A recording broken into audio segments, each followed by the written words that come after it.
పూసాయమ్మా ఎన్నేలా ఇక ఆనందంతో పులకించేను ఈ నేల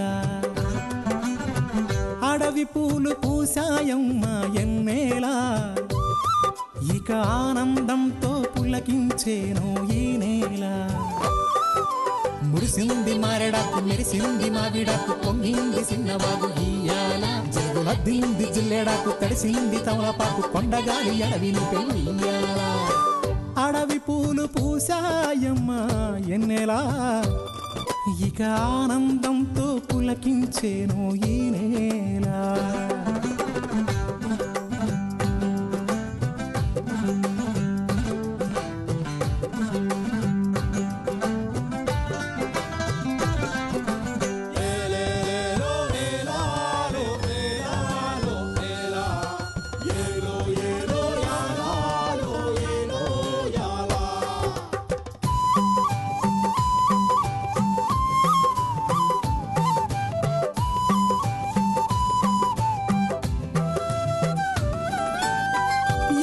సిన్ని సిన్నాసలున్నాయి ఎన్నో ఊసులు పంచుకున్నాయి కలిసే తోడుగా బతికేలా గువ్వలు గూడు కట్టుకున్నాయి గుండెల్లో ప్రేమ నింపుకున్నాయి కాలం కలిసే రావాలా ఈ అడవే మా ఊరు కారడవే కన్నూరు ఈ చెట్టు సేవలు మాకు చుట్టాలే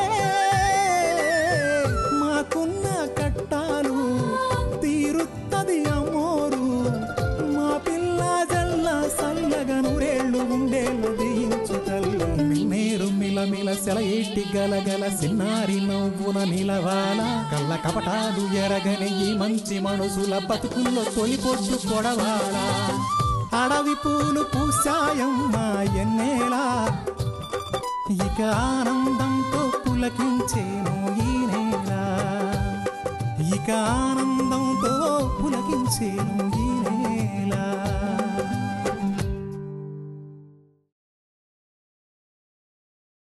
అంటే నేను తిమ్మప్పని కాదా? మరి నేను ఎవరిని? ఎర్రి బాగులోడివి. ఎర్రి బాగులోడు నువ్వు కదా ఎర్రోడా? దానికి ఎప్పుడు ఏ అవసరం వచ్చినా ఈ పొలం కాగితాలు బ్యాంకులో పెడితే డబ్బులు వస్తాయి బాబు, కౌలు డబ్బులు కూడా వస్తాయి. అవన్నీ మీ ఇద్దరికి. అమ్మోరు తల్లికి నా మొక్కు ఉండిపోయింది. నీకు తగ్గితే మా లచ్చన్న మామని నిప్పుల గుండం మీద నడిపిస్తానని మొక్కుకున్నా. నువ్వు కమిలీవి కాదు. చెప్పవే, ఎక్కడ నీ లచ్చన? పిలో ఆడిని పిలో. ఈ ఏళ ఆడో నేను తేలిపోవాలంటే.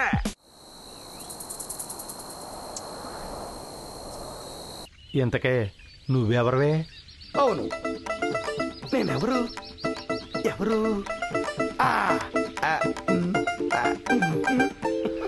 పాపం బుర్ర పోయింది బాబు. అవును, నా బుర్ర పోయింది. లచ్చన ఏమై ఉంటుంది? లక్షణాలను బట్టి చూస్తే తలకేదో పెద్ద దెబ్బ తగిలినట్టుంది బాబు. మరి మంచి మందు లేదా? ఉంద కాని ఇలాగే ఈయన కొంతకాలం వదిలేస్తే అటు ఆ మళ్ళీ సుఖపడద్ది. ఇటు ఈడు ద్వారా మనకు కొన్ని వివరాలు తెలుస్తాయి. ఏమంటారు బాబు? నిజమే అనుకో, కానీ ప్రాణానికేం హాని లేదు కదా? లేదు బాబు, అయినా ఈడికి ఈ వచ్చే బుద్ధి పోయే బుద్ధి మునుపు కూడా ఉందా బాబు. బండ ఈడికి మంచి వైద్యం చేశాడు, కానీ ఇది అది కాదు. ఏదో తలకి బలమైన దెబ్బ తగిలింది. అది ఎలా తగిలింది అన్నదే మనం తెలుసుకోవాలా, అంతే.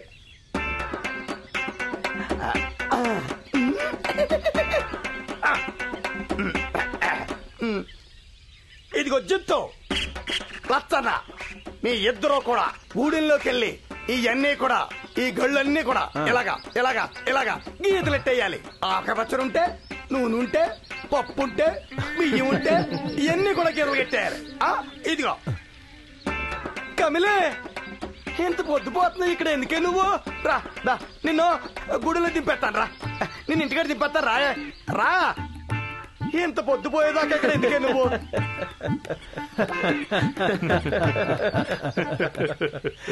లచ్చన, అతనికి ఏం ప్రమాదం ఏం లేదుగా? ఏం లేదు బాబు, ఇటు ఎలా ఉంటారో మంచిది.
ఎరా పిల్లకుందేరా, ఎన్నిసార్లు నా దారికి అడ్డు రావద్దని చెప్పినా వినవా? ఇలాగే డాష్ అయిపోతావు. మీ నాన్న నా దగ్గర పని చేస్తున్నాడని నిన్ను ఏమీ చేయననే ధైర్యం నీకుంటే దాన్ని వదిలే. ఎందుకంటే నాకలాంటి సెంటిమెంట్స్ లేవో, తెలిసిందా?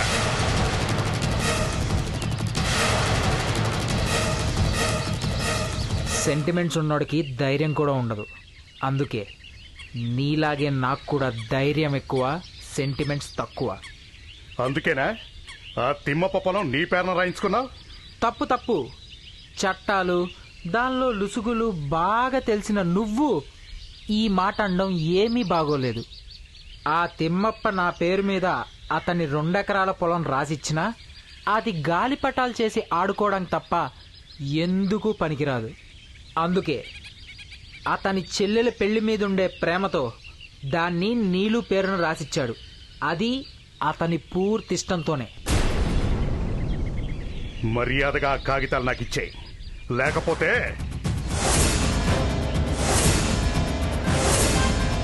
షూర్.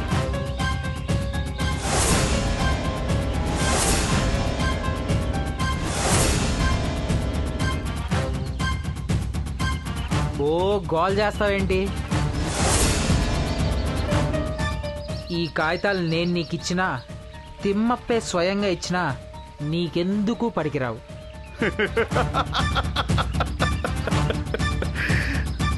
ఆ కాగితాలు నా దగ్గరే ఉంటే వాళ్లను బెదిరించి వాళ్లతోనే వాళ్ళ పొలాన్ని దున్నించి ఆ పంటని ఎలా అనుభవిస్తానో చూద్దు గాని. చా, ఇక్కడ విషయం పంట కాదు. అది నీకు తెలుసు, నాకు తెలుసు, ఆఖరికి అమాయకుడైన మా నాన్నకు కూడా తెలుసు.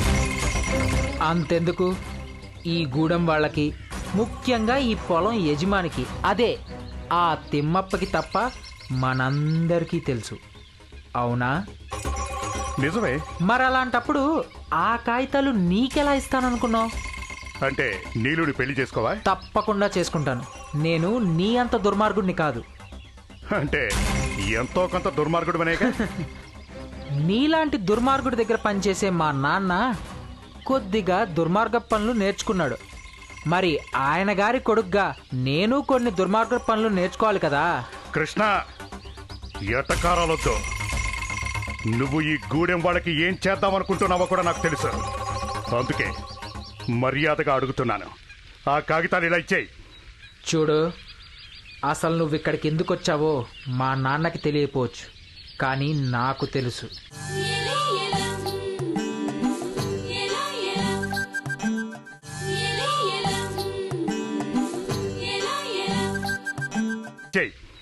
చూడు, అసలు నువ్వు ఇక్కడికి ఎందుకు వచ్చావో మా నాన్నకి తెలియపోవచ్చు, కానీ నాకు తెలుసు. నీకు చాలా నెట్వర్క్ ఉందని నువ్వనుకోవచ్చు, కానీ నీకు లేని నెట్వర్క్ నాకుంది. అది నీకు తెలియదు. అంతెందుకు, ఈ కాగితాల కోసం నువ్వు చాలా రకాలుగా ప్రయత్నిస్తున్నావని కూడా తెలుసు. ఆ కాగితాలు నీకు దక్కకుండా చేయగలననే నమ్మకం నాకుంది. నమ్మకం ఏంటి, నిజం కూడా.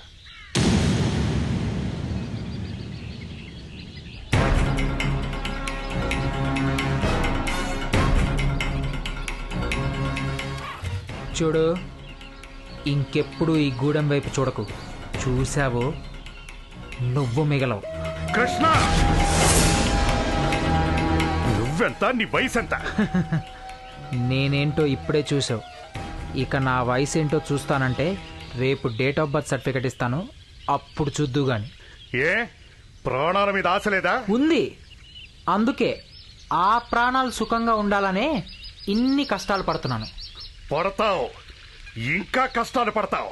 చా, ఆడదానిలా శాపాలు పెట్టకు. అయినా నువ్వేం దేవుడివి కాదు కదా నువ్వన్నదల్లా జరిగిపోవడానికి. నువ్వు దేవరవి, వట్టి దేవరవి.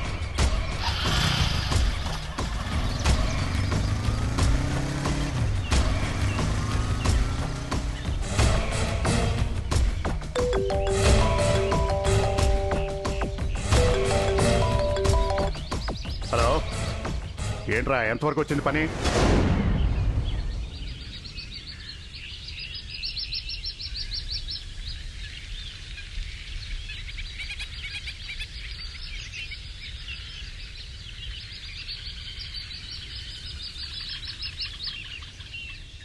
మళ్ళీ మళ్ళీ ఎందుకు బాధపడుతున్నావు?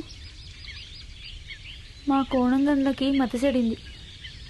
ఏం జరిగిందో తెలియడం లేదు, ఎవరిని గుర్తుపట్టడం లేదు. కానీ అందరి పేర్లు గుర్తున్నాయి, మనసులే గుర్తుండడం లేదు. ఏం జరిగిందో. అది మొన్న అదే మొన్న బాగానే ఉన్నాడు కదా అని. నిజమే, కానీ ఆ రోజు నుంచి అదోలా అయిపోయాడు.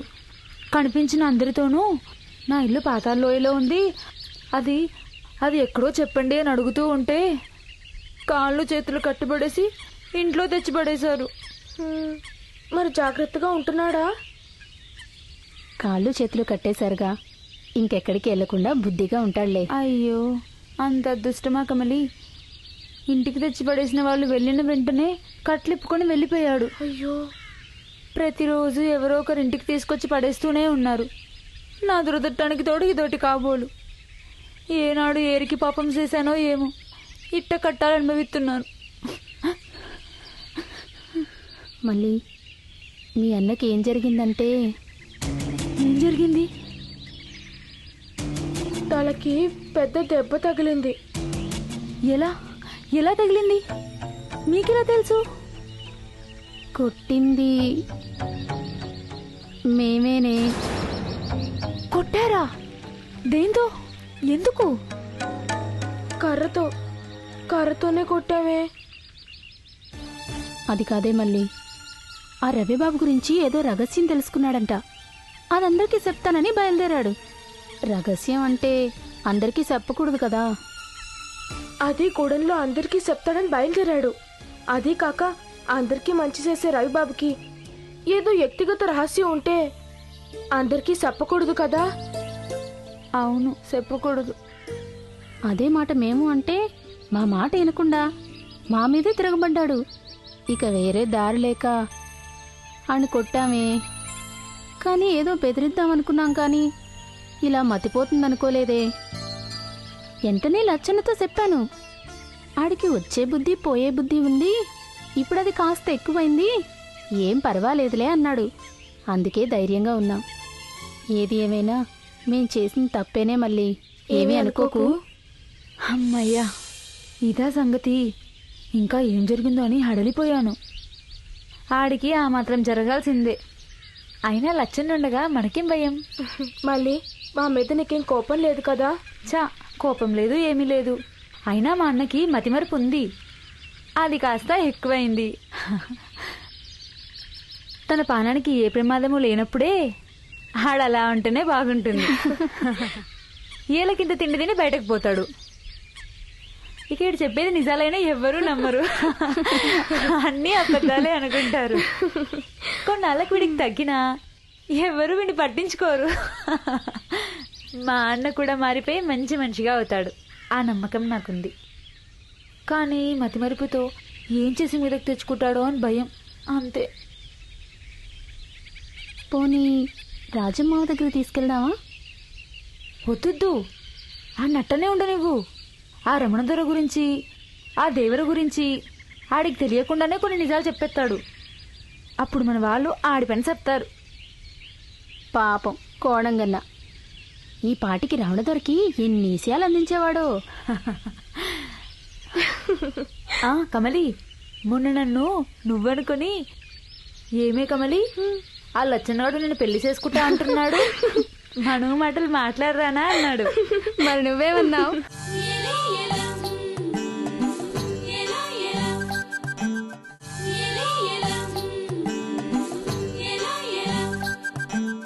సరే వెళ్ళి ఆ లయ్యతో మాట్లాడరమ్మన్నాను. అప్పుడు అయితే లచ్చన్న లయ్య ఆ దేవరికాడికి వెళ్ళి విషయం మాట్లాడుస్తా అన్నాడు. అయ్యో అన్నా, ఆ లచ్చన్న వాళ్ళయ్యా దేవర కాదు, రాజమయ్య అని చెప్పాను. విన్నాడా? విన్నాడు. ఈనూరుకున్నాడా? వెంటనే ఇలా మఠం వేసుకొని కూర్చుని తెగ ఆలోచించేసి, అవును లచ్చన్న వాళ్ళయ్యా రాజమయ్య కదా, ఇలా మర్చిపోయానేంటి, దేవరా ఆ రవిబాబు వాళ్ళయ్యా కదా అంటూ వెళ్ళిపోయాడు.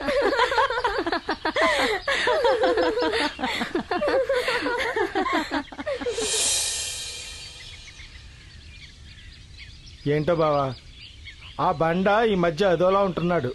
నిన్న కనిపిస్తే రాజమయ్య ఎలా ఉన్నాడా అని అడిగాను. నా వంక అదోలా చూసి వెళ్ళిపోయాడే తప్ప ఏం చెప్పలేదు. అదే దొరక అలా కాదు, ఏదన్నా అడిగితే ఎంత పని ఆడవాళ్ళో ఉన్నా ఆగి మరీ వివరంగా చెప్పి వెళ్ళేవాడు. ఏంటో రాను రాను ఈ కాల పిల్లలకి ఓపిక నశించిపోతుంది. ఏమంటావు బావా? నిజమేరా హనుమయ్య, ఈ కాలం పిల్లలకి ఓపికే కాదు, సహనం, సౌశీల్యం, నీతి, నిజాయితీ ఇలాంటి వాటి మీద నమ్మకం తగ్గిపోనది. వాళ్ళ శరీరంలో కూడా సత్తువ తగ్గిపోనదిరా. అయినా కాలమహిమ కాదు, ఎవరో చెప్పినట్టు కలి మహిమ. నిజమే బావా, కానీ నీ పెంపకంలో పెరిగినోడికి సత్వం లేకపోయాడు బావా. ఏదో పరజ్ఞానంగా ఉంటున్నాడు. అదేదో నువ్వు అడిగి తెలుసుకో బావా. తెలుసుకోనక్కర్లేదు. ఆడు ఏడి తెలుసుకుని బాధపడుతున్నాడో, ఎందుకు అలా ఉన్నాడో అన్నీ నాకు తెలుసురా. అన్నిటికీ పరిష్కారం త్వరలోనే ఉంటది. ఏంటో బావా, మా కమలి, లచ్చన్న, ఆ తెమ్మపు చెల్లెలు నీలు, ఆ కోనంగి చెల్లెలు మల్లి, రవిబాబు, సిరమ్మ, కిట్టుబాబు ఇలా అందరూ కలకల్లాడుతూ తిరుగుతూ ఉంటే గూడెం ఎంతో ఆనందంగా చూడటానికి కన్నుల పండగగా ఉండేది. కానీ ఈ మధ్య ఏం జరిగిందో ఏటో తెలియట్లేదు. ఎవరిదా రాలిదన్నట్టు అయిపోయింది. ఆ నీలుకు అలా జరగడంతో అందరూ కుదేళ్ళైపోయారు. బావా, నీలుకు పూర్తిగా తగ్గినట్టనట్టావా? హనుమయ్య, భగవంతుడే నిర్ణయం తీసుకున్నా మన అందరం కళ్ళు అప్పగించి చూడాలే తప్ప ఎదురు పేసిన వేయకూడదు. శాపాన్ని కూడా వరంగా మార్చే దైవం ఏ నిమిషంలో ఏం చేస్తాడో చెప్పడానికి మనమెవరవయ్యా? అదే నిజమేలే. ఏ నిమిషానికి ఎవరు ఎలా మారతారో మనకి తెలీదు. సృష్టిలో మార్పు సహజం. ఆదిలో అగ్నిగోళంలా ఉన్న మన భూదేవి చల్లబడలేదా? అలాగే కోపతాపాలన్నీ సహజం. మనిషి అయినా ప్రకృతి అయినా మార్పు సహజం. అది దాని ధర్మం.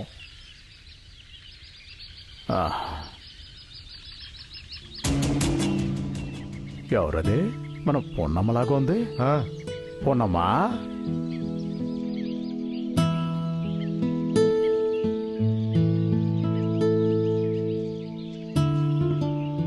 అన్నా, నీ కాడికనే వచ్చాను. నువ్వు బయటికి వెళ్ళావని తెలిసి ఇంటికొచ్చేస్తావని ఈ దారిలోనే ఎదురు చూస్తున్నాను. ఎందుకమ్మా? అది అది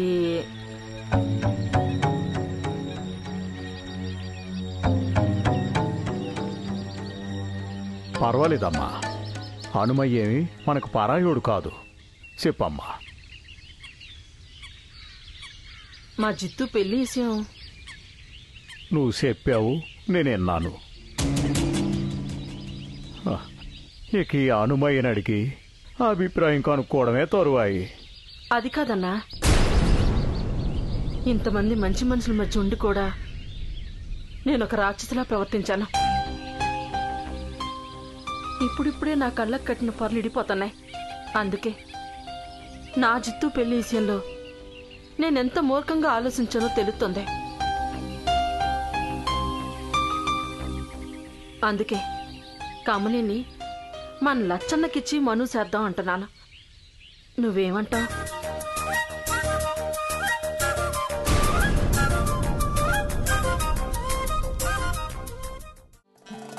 నన్నన్నారే నన్నన్నారే నన్నన్నారే రే తన నన్నన్నారే నన్నన్నారే నన్నన్నారే.